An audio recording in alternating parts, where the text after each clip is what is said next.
말씀 제목 함께 따라 하실까요? 예수님 안에서 신실하고 진실하게. 네, 전 세계적으로 4년마다 한 번씩 모두가 한 마음이 되어 큰 축제처럼 열리는 스포츠가 있습니다. 그게 무엇입니까? 네, 먼저는 축구라는 이 스포츠로 이 우승컵을 놓고 선의의 경쟁을 펼치는 월드컵이 있겠고요. 또 다른 것이 있죠. 무엇이 있습니까? 네, 각종 다양한 종목으로 갈고 닦은 실력을 선보이는 올림픽이 있겠습니다. 먼저 월드컵을 한번 떠올려 볼까요? 이 축구를 제일 잘하는 나라. 토너먼트 대결을 한다면 우리나라가 되도록이면 좀 나중에 마주치거나 그냥 좀 안 마주쳤으면 하는 나라가 금방 떠오르는 나라가 어디가 있습니까? 네, 브라질도 있겠고요. 네, 이탈리아, 아르헨티나도 있겠고요. 프랑스도 있겠습니다. 축구를 잘 모르는, 평소에 잘 보지 않는 사람이라 할지라도 우리나라 월드컵 대진으로 브라질이나 아르헨티나가 걸렸다 하면 벌써부터 이 고구마 100개는 먹은 듯한 답답함과 함께 이 근심 걱정이 찾아옵니다. 경기가 열리지도 않았는데. 그리고 나라를 위한 기도가 절로 나오는 거예요. 왜요? 한 번도 브라질, 아르헨티나 가본 적도 없지만 이들이 축구를 잘한다라는 사실은 너무나 잘 알고 있기 때문이에요. 그러나 이 올림픽을 한번 생각해 볼까요? 올림픽에서는 우리나라가 브라질이나 아르헨티나 같이 벌써 금메달을 따놓고 시작한다고 생각할 만큼 여기는 스포츠 종목이 있습니다. 그게 무엇입니까? 양궁이지요. 다른 나라 입장에서는 예선부터 양궁을 우리나라와 만났다 하면 어떤 마음이 들겠습니까? 네, 그들에게 근심 걱정이 잔뜩 찾아오겠죠. 그들도 자기 나라를 위한 기도를 갑자기 풍성하게 하기 시작할 거예요. 그만큼 양궁에 있어서는 우리나라가 강하고 또 위대하다라는 반증이겠지요. 이 본문 말씀에서도 첫말미부터 비슷한 내용이 기록되어 있습니다. 이 말씀을 묵상하면서 저는 개인적으로 깜짝 놀랐습니다. 로마 교회 신자들에 대한 이 바울의 평가 때문이었는데요. 바울은 자신이 세우지 않았을 뿐더러 한 번도 방문한 적 없는 교회임에도 불구하고 로마 교회 신자들의 모습이 어떠한지를 분명히 알고 있었습니다. 로마 교회가 세워지고 나서 신자들이 얼마나 하나님 안에서 신실하고 진실하게 살았으면 바울이 이토록이나 로마 교회 신자들에 대해 오늘 본문 말씀을 통해 높은 평가를 할 수 있는 것일까 싶더라고요. 만일 바울이 지금도 살아 있어서 고향과 파주 일대를 다니며 복음을 전하고 있다고 상상해 볼까요? 그러다가 어느 날 바울이 우리 교회 교인들을 향해 편지를 썼다고 생각해 봅시다. 다른 사람도 아니고 바울인데 저부터 이 두근거리는 마음으로 이 편지를 열어볼 것 같더라고요. 그런데 두근거리는 마음과 동시에 이런 약간의 긴장감도 살포시 올라왔습니다. 이 바울은 과연 이 로마 교회 신자들에게 편지를 쓴과 같이 우리들 또한 하나님 앞에서 참으로 신실하고 진실한 그리스도인이로구나, 성도니 한 분 한 분이 그렇게 소문이 나 있구나 라고 기록을 해두었을지, 아니면 고린도 교회 신자들에게 편지를 쓴과 같이 우리들 또한 꾸중을 들으며 또 따끔한 충고를 들으며 하나님 앞에서 이제는 좀 신실하고 진실되게 살아라 라는 기록을 해두었을지, 우리는 오늘 하나님 앞에서 현재 어떠한 신앙의 모습으로 살아가고 있는지를 돌아보게 하는 긴장감도 살포시 올라온 거예요. 그래서 저는 오늘 먼저 바울이 로마 교회 신자들을 구체적으로 어떻게 평가하고 있는지를 하나씩 살펴보려고 합니다.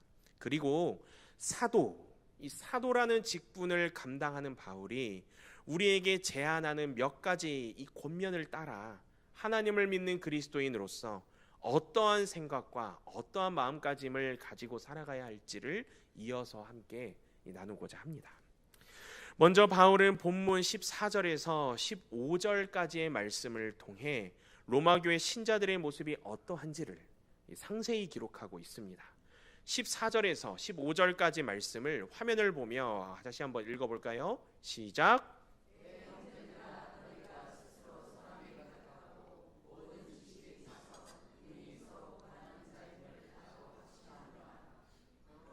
내가 너희로 다시 생각나게 하려고 하나님께서 내게 주신 은혜로 말미암아 더욱 담대히 대략 너희에게 썼노니. 아멘. 15절 말씀을 보면은요, 내가 너희로 다시 생각나게 하려고 라고 기록되어 있지요. 바울은 로마 교회 신자들을 향한 권면을 이들로 하여금 다시 생각나게 하려고 편지를 썼다라는 것입니다. 무슨 말이냐? 이들은 영적으로 강하고 잘 준비되어 있었기에 이들이 이미 알고 있는 진리를 다시 좀 생각나게 하려고, 리마인드를 좀 시켜주려고 이 편지를 썼다라는 거예요. 첫째로 바울은 로마 교회 신자들의 무엇을 칭찬했느냐? 선함, 곧 수준 높은 도덕적 성품과 삶을 칭찬했어요. 이들은 하나님의 뜻과 능력에 철저히 순종함으로 말미암아 성령의 풍성한 열매를 맺어왔다라는 것입니다. 이들은 진심으로 악을 미워하였고요, 이 그리스도인이라는 이름이 주는 고귀한 정체성에 걸맞게 살았다라는 거예요. 또한 주변 이웃들에게는 한없이 인자하고 한없이 후하며 겸손하였다라고 합니다. 예수 그리스도로 인하여 이 거듭남, 완전히 영적인 변화가 이들에게 일어났다라는 것이죠. 둘째로 바울은요, 로마 교회가 지식이 찼다라는 표현으로 이들을 칭찬하였습니다. 지식이 찼다. 이 지식이란 여기서 무엇을 말하는 것일까요? 여기서의 지식은요, 책을 많이 읽고 공부를 많이 해서 뭔가를 박학다식하게 설명하고 논증할 수 있는 그런 방향으로서의 지식이 아니라 예수 그리스도의 복음에 나타난 하나님의 진리를 아는 이 깊은 지식을 가리켜서 바울이 로마 교회를 향해 지식이 찼다라고 칭찬하였다라는 거예요. 하나님을 알았고 하나님이 말씀하신 그 진리를 알았으며 성령의 능력으로 거룩한 삶에 이들이 헌신하였다라는 거예요. 셋째로요, 바울은 또 뭐를 칭찬하고 가리켰느냐? 로마 교회 신자들이 능히 서로 권면할 능력이 있는 자임을 칭찬하였습니다. 이렇게 선하고요, 이렇게 예수 그리스도의 복음으로 지식이 가득 차 있으니, 서로가 다 그렇게 살아가고 있으니 그 서로가 그 서로를 영적으로 계속해서 독려하고 격려하고, 그리고 또 영적으로 서로에게 선한 영향력, 이 선한 힘을 줄 수 있다라는 거예요. 하나님의 지혜가 이들의 마음을 계속해서 다스리시니, 또 이들을 영적으로 계속해서 부유하게 하시니 바른 길을 걷도록 서로가 서로에게 능히 서로 권면할 수 있는 입장이 되었다라는 것입니다. 이 세 가지만 들었는데 벌써 미소가 지어지고 마음이 풍성해지는 행복한 칭찬 아닙니까? 바울이 우리 교회 편지를 보내서 우리가 좀 열어봤더니 이런 칭찬들이 적어져 있다면 이 얼마나 가슴이 웅장해지고 또 얼마나 하나님께 감사하며 또 기쁨의 노래를 부르겠습니까? 우리 하늘빛 광성교회가 지난 10여 년간 걸어온 길도, 또 앞으로 걸어갈 새로운 길도, 이와 같은 칭찬을 받는 교회 될 수 있도록 이 성도님 한 분 한 분이 그리스도인으로서의 덕을 세우며 또 믿는 자로서 선을 이루어갈 수 있기를 주님의 이름으로 축원합니다. 그러면서 바울은 자신이 감당하고 있는 이 사도의 직분을 수행하는 세 가지 역할이 무엇인지를 오늘 본문 말씀을 통해 우리에게 소개합니다. 그리고 이 역할은요, 비단 바울 자신에게만 해당되는 역할이 아니라 믿는 자들이 우리 모두에게 해당되는 역할임을 동시에 강조합니다. 그 세 가지 역할은요, 첫 번째로는 제사장, 그리고 두 번째로는 전파자, 세 번째로는 개척자로 정의해 볼 수 있겠는데요. 먼저 제사장 한번 따라해 볼까요? 제사장으로서의 역할이 무엇인지를 먼저 좀 살펴보고자 합니다. 이와 관련한 본문 16절 말씀을 화면을 보며 다시 한번 읽어볼까요? 시작. 이 은혜는 곧 나로 이방인을 위하여 그리스도 예수의 일꾼이 되어 하나님의 복음의 제사장 직분을 하게 하사 이방인을 제물로 드리는 것이 성령 안에서 거룩하게 되어 받으실 만하게 하려 하심이라. 하였습니다. 아멘. 여러분, 제사장은요 어떤 의미를 가지고 있습니까? 우리가 흔히 아는 제사장의 의미 말입니다. 제사장은 하나님께 제사, 다시 말해 예배를 드리고 백성들에게 신앙을 지도하기도 하며 하나님께 뜻을 묻고 또 전달하는 이 사명을 맡은 자를 가리킵니다. 구약에서 족장 시대에는 아브라함과 이삭, 야곱 등을 떠올려 볼 수 있겠고요. 율법이 주어진 이후에는 레위 지파의 아론 계열이 제사장 직무를 담당해 왔지요. 제사장 중에서는 온 이스라엘을 대표하는 자로서 1년에 한 차례 지성소에 들어갈 수 있는 대제사장이 있었습니다. 사무엘을 떠올려 볼 수 있겠지요. 그러나 신약에서 우리는 완전하고 영원하며 유일한 참 대제사장이신 예수 그리스도를 만나게 됩니다. 디모데전서 2장 5절 말씀을 살펴보면 이렇게 기록되어 있지요. 하나님과 사람 사이에 중보자도 한 분이시니 곧 사람이신 그리스도 예수라라고 말입니다. 그리고 우리는 예수 그리스도의 크고 놀라운 은혜를 입어 이제는 우리 모두가 하나님 앞에 직접 나아가 예배를 올려드릴 수 있게 되었습니다. 모든 신자는요 왕 같은 제사장이라는 사실 말입니다. 베드로전서 2장 5절 말씀에서는 이렇게 기록되어 있지요. 너희도 산돌같이 신령한 집으로 세워지고 예수 그리스도로 말미암아 하나님이 기쁘게 받으실 신령한 제사를 드릴 거룩한 제사장이 될지니라 라고 말입니다. 이어서 9절 말씀에서는 이렇게 우리에게 말씀합니다. 9절 말씀은 다 같이 한번 읽어볼까요? 시작. 그러나 너희는 택하신 족속이요 왕 같은 제사장들이요 거룩한 나라요 그의 소유가 된 백성이니 이는 너희를 어두운 데서 불러내어 그의 기이한 빛에 들어가게 하신 이의 아름다운 덕을 선포하게 하려 하심이라. 아멘. 바울은요 태어날 때부터 제사장 직무를 물려받은 게 아니었습니다. 바울은 모든 그리스도인이 제사장인 것과 같은 방식으로 제사장이었어요. 선교 여행 중에 바울이 어느 도시나 여느 마을에서 사역을 시작하면은 유대인 회당에 찾아가곤 하였습니다. 또 강가에서 모여 기도하는 이들과 같은 비공식적인 유대인들의 모임에 찾아갔어요. 이곳에서 복음을 전하고요 이들을 가르쳤습니다.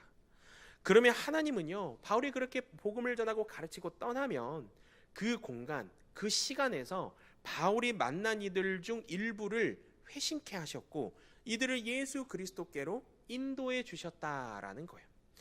바울은 이러한 의미에서 본문 16절 말씀에서와 같이 우리에게 이야기하는 거예요. 나로 하여금 이방 사람 앞에 그리스도 예수의 일꾼이 되게 하며 하나님의 복음을 전하는 제사장의 직무를 하게 하시려는 것이며 그리하여 이방 사람들로 하여금 성령으로 거룩하게 되게 하여 하나님께서 기쁨으로 받으실 제물이 되게 하시려는 것입니다 라고 바울 본인이 제사장의 직무를, 그 역할을 어떻게 생각하고 어떻게 받아들이는지 그 본연의 이유를 우리에게 고백하고 있다는 것입니다. 사랑하는 성도 여러분, 이처럼 우리 모두가 하나님의 복음을 전하는 제사장의 이 직무, 역할을 하게 하시려는 하나님의 거룩한 뜻을 알게 되면은요 또 이를 통해 내가 왕 같은 제사장이구나, 거룩한 나라구나, 주님의 소유가 된 백성이구나 라는 이 사실을 목도하게 되면은요 결코 교회 안에서나 교회 밖에서나 우리의 행동 거지를 함부로 할 수가 없습니다. 소위 영적으로 정신을 놓고 살게 되면 우는 사자와 같이 입을 벌리고 삼키려고 돌아다니는 마귀의 밥이 될 수밖에 없다라는 거예요. 그렇게 우리는요 매일 하나님의 전신갑주를 단단히 입어야 합니다. 그리고 성령의 검, 곧 하나님의 말씀으로 우리를 날마다 새롭게 해야 한다라는 거예요. 예수 그리스도의 보혈로 우리를 주님 좀 깨끗게 해달라고, 정결케 해달라고 매일매일 아침마다 기도해야 합니다. 더 나아가서는 우리의 영적인 이런 기도, 이런 영적인 무장을요 나만 좋자고 나만 할 것이 아니라 지금 이 순간도 마귀의 밥이 되어 살아가고 있을 모를 수많은 이웃들에게 왕 같은 제사장의 정체성을 가지고 우리가 복음을 전해야 한다는 것입니다. 저는 저희 교회 전도위원회가 이 전도라는 직무에 걸맞게 참 훌륭하고 또 개인적으로도 참 자랑스럽다라고 생각하는데요. 저는 교회에서 성도님들이 저를 보실 때면 성향을 굉장히 외향적으로 보실 수도 있겠지만 저는 MBTI로 따지면 성향이 I 성향입니다. 생각보다 네, 벌써 웃으시는 분들이 있는데 네, 저는 생각보다 내향적인 면이 꽤 많습니다. 처음에 저희 교회를 부임하고 이 머리를 자르러 교회 근처 미용실로 갔습니다. 이 모든 것이 낯설고 밝게 인사해 주시는 분들이 좀 저는 되려 부담스럽더라고요. 그래서 제일 한쪽 어둡고 이 구석진 이 벽면 구석에 앉아가지고 조용히 이렇게 핸드폰만 하다가 제 순서가 돼서 이제 미용 선생님이 호명하니까 가서 앉아서 한마디도 안 하고 졸면서 이렇게 졸면서 말 그대로 머리만 자르고 갔던, 그렇게 조용히 있는 듯 없는 듯 두세 번을 그렇게 왔다 갔다 했던 것 같아요. 그러던 어느 날 전도위원회에서 한 미용실에 기도해 주러 가야 된다는 거예요. 아이 뭐 처음에는 대수롭지 않게 아이 뭐 대하동에 미용실이 몇 개야 생각하며 함께 동행을 했는데요. 어째 가는 방향이 점점 제가 이전에 갔던 그 미용실 방향, 차를 내려서 엘리베이터를 타고 2층으로 내려서 제가 걸었던 그 똑같은 방향으로 그대로 가고 있는 거예요. 설마 아니겠지, 아닐 거야 라는 마음의 소리를 외치고 있었지만 어느새 저는요 제 머리를 두세 번 잘라주셨던 그 미용 선생님 앞에 전도위원회와 같이 서 있더라고요. 목사님 이름으로, 무명의 익명의 이름이 구석진 그게 아니라 그곳에서 주여 삼창으로 막 부르짖고 통성으로 함께 그 이제 업장을 위해 기도하는 시간을 가졌습니다. 처음엔 굉장히 당혹스러웠습니다. 조용히 와서 구석에 있다가 머리 자르고 가는 게 좋았는데 이제는 앞으로 갈 때마다 이 목사님 직분으로 가는 것 같아서 영이 다시 적응이 안 되는 것 같고 이 미용실 옮겨야 되나? 이 여러모로 참 전라도 말로 거시기 하더라고요. 그런데 참 신기한 게 이 그 당혹스러웠던 생각, 그 당혹스러웠던 감정은요 시간이 조금씩 지나면서 쓱 하고 점차 지나가고, 함께 한 전도위원회 전도사님, 권사님, 집사님 많은 분들이요 저의 눈에 왕 같은 제사장처럼 보이더라고요. 그렇지, 그래, 맞지. 우리 한 사람 한 사람이 왕 같은 제사장인데 하나님의 거룩한 나라이고 우리 주님의 소유가 된 백성들인데 하나님의 복음을 전하게 하는 그 제사장의 직무를 하게 하시려는 하나님의 거룩한 뜻이 바로 오늘 여기 있는데 나는 왜 한쪽 구석에서 핸드폰만 하려고 했을까? 이제 그동안의 제 모습이 하나님 앞에서 조금은 죄송하고 또 오히려 제 모습이 하나님 앞에서 좀 거시기 했다라는 생각이 들었습니다. 그래서 그 이후로는 물론 자의반 타의반이었지만 제 머리를 미용해 주시는 그 미용 선생님께 스스럼 없이 복음을 전하고요, 우리 교회 나와라 이 전도도 하고요, 머리를 자르는 시간 동안 집안의 기도 제목부터 그 미용 선생님이 키우는 강아지 건강 상태까지 체크하며 신방 아닌 신방을 하기도 합니다. 사랑하는 여러분, 우리를 향한 하나님의 거룩한 뜻을 꼭 기억하기를 바랍니다. 그 뜻은 뭐냐?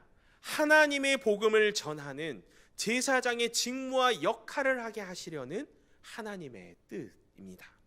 우리 한 사람 한 사람이 왕 같은 제사장임을, 또 거룩한 나라임을, 주님의 소유가 된 백성임을 깨닫고 하나님의 전신갑주를 든든히 입어 기쁨으로 하나님의 복음을 전할 수 있는 이 저와 여러분 될 수 있기를 주님의 이름으로 축원합니다. 다음으로 이 두 번째 역할이지요, 전파자로서의 역할이 무엇인지를 살펴보고자 합니다. 이와 관련한 본문 17절에서 19절까지의 말씀을 화면을 보며 다시 한번 읽어볼까요? 시작. 그러므로 내가 그리스도 예수 안에서 하나님의 일에 대하여 자랑하는 것이 있거니와 그리스도께서 이방인들을 순종하게 하기 위하여 나를 통하여 역사하신 것 외에는 내가 감히 말하지 아니하노라. 그 일은 말과 행위로 표적과 기사의 능력으로 성령의 능력으로 이루어졌으며 그리하여 내가 예루살렘으로부터 두루 행하여 일루리곤까지 그리스도의 복음을 편만하게 전하였노라. 아멘. 여러분, 먼저 전파자, 이 전파자란 무엇을 말하는 것일까요? 전파자를 다른 말로 바꾸어 보면 하나님의 말씀을 전하는 설교자로 보시면 되겠습니다. 그런데요, 이 전파자를 단순히 저와 같이 단상에서 말씀을 전하는 모습으로만 국한해서 생각해서는 안 됩니다.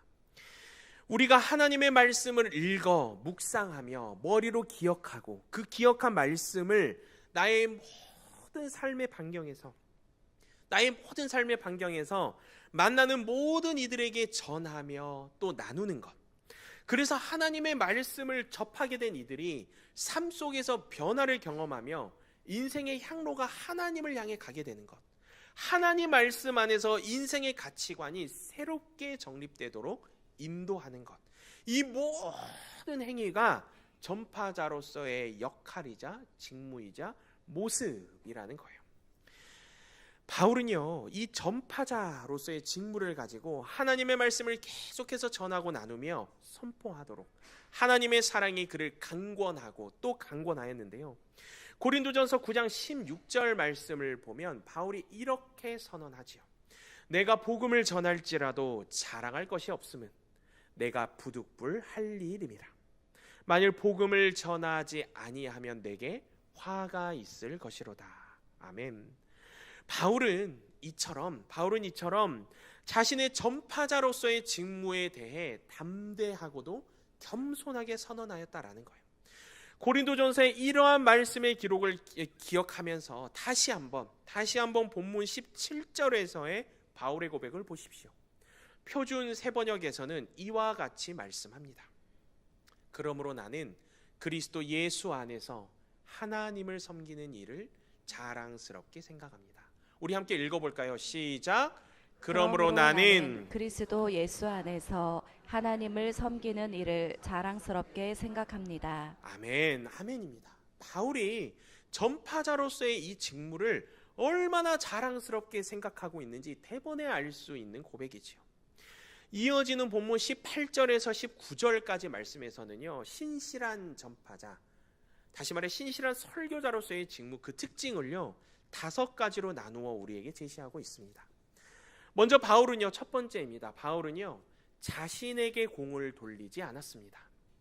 이것이 전파자의 첫 번째 특징인데요. 본문 18절 말씀 상반절과 중반절을 보면 바울은요, 그리스도께서 나를 통하여 역사하신 것 외에는 내가 감히 말하지 아니하노라 라고 기록합니다.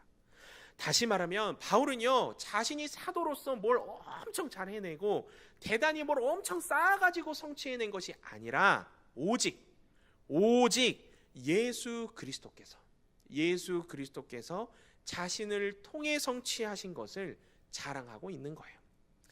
사실 바울은요, 베드로와 요한을 비롯해 그 어느 제자, 그 어느 사도보다도 자신의 업적이라면 업적을 자랑할 이유가 차고도 넘쳤을 것입니다. 신약 성경 저자만 보더라도 하나님께서 그 누구보다 바울을 많이 사용하셨음을 볼 수 있는 것은 단적인 예시이지요. 사도행전도 아주 많은 부분에서 바울의 사역에 초점을 맞추고 있음을 우리가 보게 됩니다. 그러나 여러분, 바울은요, 그럼에도 불구하고 자신의 공을 하나도 내세우지 않았다라는 거예요. 그는 회심하기 전에 살았던 모습, 그 모습, 굉장히 어쩌면 빼어났던 종교적인 삶을요, 그는 배설물로 여겼습니다. 그리고 도리어 자신의 여러 약한 부분들에 대하여 자랑할 것을 이야기하지요. 고린도 후서 12장 5절과 9절 하반부 말씀을 보면 이렇게 기록되어 있지 않습니까? 내가 이런 사람을 위하여 자랑하겠으나 나를 위하여는 약한 것들 외에 자랑하지 아니하리라. 9절 말씀은 함께 읽어볼까요? 시작.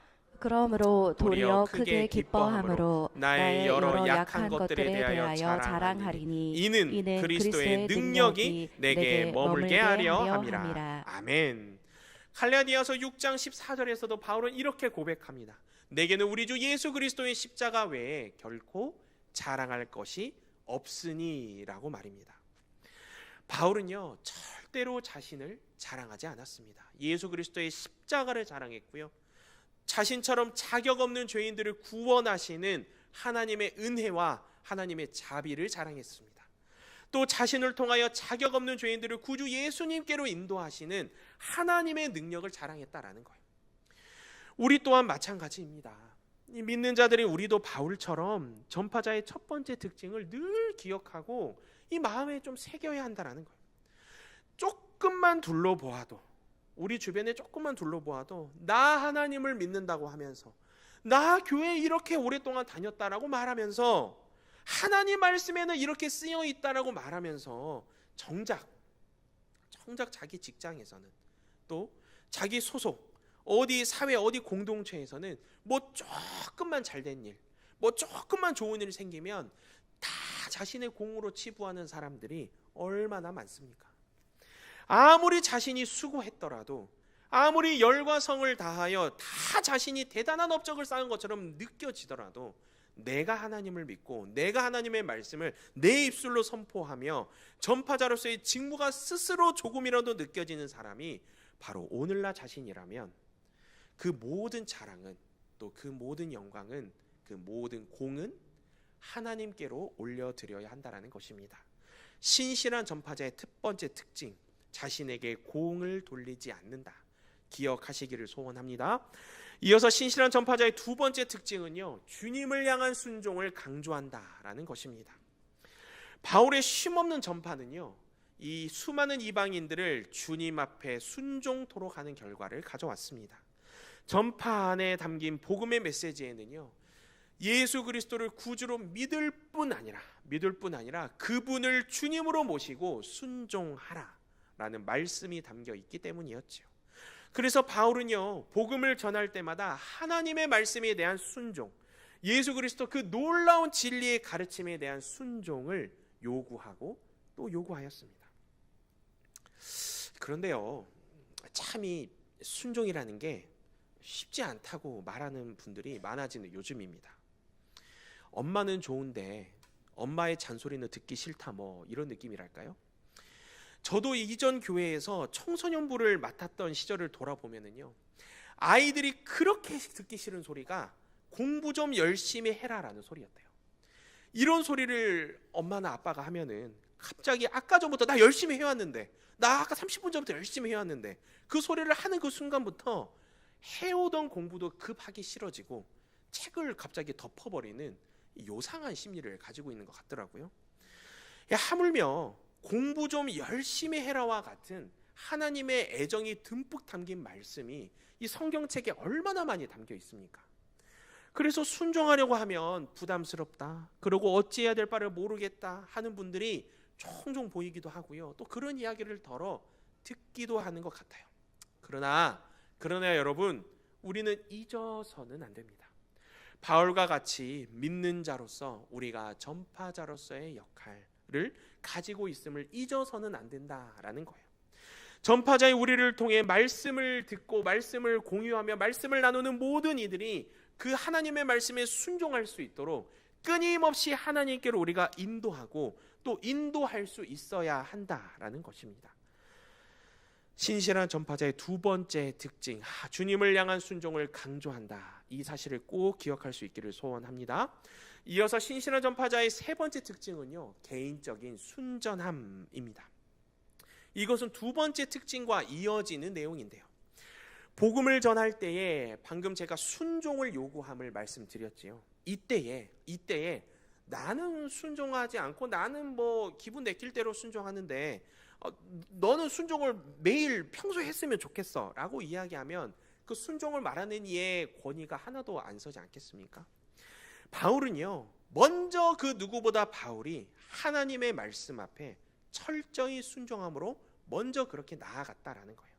바울의 삶은 그의 메시지와 완전히 일치했기 때문에 위선이나 독선은 찾아볼래야 찾아볼 수가 없었다라는 것이죠. 그래서 이 개인적인 순전함, 세 번째 특징을 기억하면서 네 번째 특징은요, 하나님이 그의 사역을 확증하신다라는 것입니다. 이것은 너무 중요한데요. 함께 이 네 번째 특징을 따라해 볼까요? 하나님이 그의 사역을 확증하신다. 하나님이 그의 사역을 확증하신다. 바울의 경우에는 전파자로서 이 하나님의 말씀을 담대히 선포하며 나아갈 때에 이것이 자신이 말씀을 잘하고 말을 잘하고 무엇을 대단히 잘해서 이 능력이 나타난 것이 아니라 성령의 능력으로 그것이 분명히 나타났다라는 거예요. 성령의 능력, 이것은요, 복음이 바르게 선포될 때에 어떤 식으로든 언제나 분명하게 나타난다라는 것입니다. 예를 들면 무엇이 있겠습니까? 한 영혼이 죄인에서 성인으로 변화되는 것, 하나님의 원수에서 하나님의 자녀로 거듭나는 것, 어둠의 나라에서 빛의 나라로 변화되는 것, 이와 같은 것들을 우리가 바로바로 한번 생각해 볼 수 있지 않겠습니까? 이것이 바로 하나님의 가장 큰 확증, 영혼의 영적 변화인 것입니다. 우리 성도님들이 예수님을 처음 만나서 처음 예수님을 믿고 예수님께 나아갔을 때 그때를 각자 한 번씩 떠올려 보십시오. 예수님을 만나기 전의 삶과 예수님을 만난 이후의 삶이 이렇게나 달라졌어요. 이 이야기를 꺼내기 시작하면은요, 나를 변화시켜 주시고 이전의 나의 삶과는 상상할 수 없을 정도로 나를 새롭게 거듭나게 하신 그 주님의 은혜 때문에 눈물 없이는 들을 수 없는 이 은혜의 간증이 될 것입니다. 이것이 하나님께서 성령의 능력을 통하여 확증시켜 주신 이 복음의 능력 아니겠습니까? 저는 아직도 처음 교육전도사로 이 첫 부서 첫 교육전도사 사역을 맡아서 그때 처음 만난 초등학교 6학년 친구들이었습니다. 이 개구쟁이 초등부 아이들을 잊을 수가 없는데요. 어느 날은 말씀을 전하는데 한 아이가 맨 앞자리에 앉아서 핸드폰을 들고 이렇게 까닥까닥 하고 있는 거예요. 저를 향해서 이렇게. 목사님, 설교가 너무 잠이 온다고. 다 녹음했다고, 핸드폰으로. 엄마한테 들려줄 거라고. 이 아주 이 개구지고 도통 이 어디로 튈지 알 수 없는 이 아이들 때문에 이 참 스펙타클한 1년을 보냈었습니다. 그런데요, 이 아이들이 수련회 때 예수님을 만난 거예요. 엄마 아빠 따라 교회에 와서 너무 재미없고 나 여기서 뭐 하고 있는지 모르겠다던 아이들이 예수님을 만나게 되니까요, 녹음한다고 핸드폰 까딱거리던 그 아이가 제가 보니까 눈물을 흘리고 앉아 있는 거예요. 그러면서 스스로 고백하는 거예요. 목사님 잘못했다고. 목사님 잘못했다고. 까닥까닥 잘못했다고. 이제 왜 교회에 나오는지 알겠다고. 예수님이 너무 좋다고. 하나님의 자녀로 새롭게 거듭나는 그 역사의 현장, 그 변화의 순간을 제가 목도하면서 제가 먼저 하나님께 그 친구들을 붙잡고 이 기쁨과 감사의 기도를 드렸던 생각이 납니다. 이것이 무엇이겠습니까? 이것이 성령의 함께하심으로 확증되는 복음의 능력이라는 거예요. 이 거룩하고도 놀라운 사실을 믿고 나아갈 수 있기를 소원합니다. 마지막 신실한 전파자의 다섯 번째 특징은요, 그의 사역이 철저하다라는 것입니다. 본문 19절 말씀 끝자락을 보면은요, 그리스도의 복음을 편만하게 전하였노라 라고 되어 있지요. 이것은요, 두 가지를 의미할 수 있습니다. 먼저는요, 완전한 복음의 메시지를 잘 전파했다라는 뜻일 수 있고요. 두 번째로는요, 바울 자신이 사역하도록 부르심을 받은 지역 전체에 복음을 전파한다라는 뜻일 수도 있겠습니다. 두 의미 다, 어느 한 의미를 선택할 필요 없이 두 의미 다 바울의 사역을 적절하게 설명하고 있지요.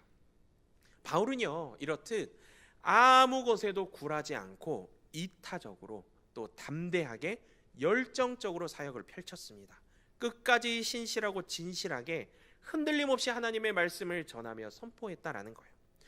디모데후서 4장 7절 말씀을 보며 이렇게 기록되어 있습니다. 나는 선한 싸움을 싸우고 나의 달려갈 길을 마치고 믿음을 지켰으니 라고 말입니다. 우리 또한 디모데후서 4장 7절 말씀의 고백이 우리 신앙의 고백, 또 신실한 삶의 끝자락에 우리의 그 인생의 끝의 고백이 되어야 하지 않겠습니까? 이를 위해 하나님의 말씀을 전하고 나누는 전파자로서의 역할을 신실하고도 철저하게 해낼 수 있기를 간절히 소원합니다. 지금 저희가 사도의 직분을 수행하는 세 가지 역할 중에 두 가지 역할을 나누었는데요. 첫 번째가 무엇이었습니까? 제사장이었습니다. 그리고 두 번째는요, 전파자였습니다. 그리고 전파자의 다섯 번째 특성이 무엇이었죠? 자신에게 공을 돌리지 않는다. 함께 읽어볼까요? 자신에게 공을 돌리지 않는다. 주님을 향한 순종을 강조한다. 개인적인 순전함이다. 하나님이 그의 사역을 확증하신다. 그리고 그의 사역이 철저하다라는 것입니다. 이것을 기억하면서 이제 바울이 제시한 사도의 직분을 수행하는 세 번째 역할, 그 개척자로서의 역할이 무엇인지를 살펴보고자 합니다. 함께 따라해 볼까요? 개척자. 시작. 본문 20절에서 21절까지의 말씀을 화면을 보며 다시 한번 읽어볼까요? 시작. 또 내가 그리스도의 이름을 부르는 곳에는 복음을 전하지 않기를 힘썼노니 이는 남의 터 위에 건축하지 아니하려 함이라. 기록된 바 주의 소식을 받지 못한 자들이 볼 것이요 듣지 못한 자들이 깨달으리라 함과 같으니라. 아멘. 여러분, 불모지라는 말을 아시죠? 사람이 사용하기에 아무짝에도 쓸모없는 땅, 식물이 자라지 못하는 거칠고 메마른 땅을 가리켜서 불모지라고들 합니다. 대학생 시절에는요, 동아리를 두고 불모지라는 단어를 이렇게 종종 쓰기도 했던 것 같아요. 아유, 그 동아리 왜 썼어? 거기 완전 불모지야. 가만 아무것도 없어. 직장 취업 준비를 할 때도 불모지라는 단어를 이 언론이나 미디어를 통해 보면 이 다큐멘터리에서 쓰곤 하더라고요. 거기 직장에는 취업을 왜 했어? 지원을 왜 했어? 아무것도 없어. 거기 완전 불모지야. 그래서 사실 불모지라고 하면 긍정적인 생각보다는요, 부정적인 생각을 가지고 떠올릴 때가 더러 많습니다. 그런데 바울은요, 선교지로 따지면 불모지 중에 불모지로 찾아 나아가서 거기서 복음을 전했다라는 거예요. 그 누구도 사역하지 않았던 곳에, 아직 그리스도의 이름을 부르지 않는 곳에 찾아가서 그곳에서 복음을 전했다라는 것입니다. 이 말씀을 묵상하다 문득 어렸을 적 이 모교회에서 전도 여행을 떠났던 시절이 떠올랐는데요. 갔던 지역마다 그야말로 불모지 중에 불모지 지역이었습니다. 예수님의 예자만 꺼내도 도끼 눈을 뜨고 발도 붙이지 말라며 문전박대를 하는 사람들이 너무나도 많았습니다. 저는 아직도 잊을 수 없는 할아버지 한 분이 계시는데요. 전도지를 이쁘게 만들어가지고 이렇게 좀 드리니까 그 할아버지께서 드럼통에다가 이렇게 불을 지피고 계셨는데 그거를 불쏘시개로 쓰시더라고요. 받아가지고 몇 개 더 달라면서 불쏘시개로 쓰시는 할아버지도 보았습니다. 도대체 복음의 메시지가 이 지역 사람들에게 전해질 수는 있는 것일까? 당시 어린 나이에 좀 지치기도 하고 또 의심만 커져 갔던 것 같아요. 그런데요, 그렇게 같은 지역으로 3년 동안, 무려 3년 동안 찾아가고 가서 계속해서 복음을 전하고 소금을 뿌리며 문전박대를 당했던 곳부터 불쏘시개 할아버지까지 또다시 방문하고 또 방문해서 예수 복음을 전했습니다. 그리고 그 노력은 결실을 맺게 되었습니다. 그렇게 3년의 방문 후에, 복음 전도 후에 또 수년의 시간이 흘러서요, 그 지역에 계시는 담임 목사님이 소식을 전해 주셨는데요, 전도지를 불쏘시개로 쓰시던 할아버지는요, 안수 집사님이 되셨고, 소금을 뿌리며 문전박대하던 곳 중 한 가정은요, 그 집안 전체가 예수 믿는 집안이 되었다라는 소식을 듣게 되었습니다. 지금의 나이가 되어 그 당시를 돌아보니까요, 모교회에서 이것이야말로 개척자로서의 직무를 다했었구나 라는 생각이 들더라고요. 사랑하는 여러분, 우리에게는 바울의 이러한 개척자 정신이 필요합니다. 그리고 우리 모두에게는 개척자로서의 직무와 역할이 있습니다. 교회에 대해 호의적인 사람들과 편하게 하나님 이야기하며 믿음 생활하는 것 어렵지 않습니다. 와서 편안하게 예배드리고 같이 교제하는 것 우리에게 너무나 익숙합니다.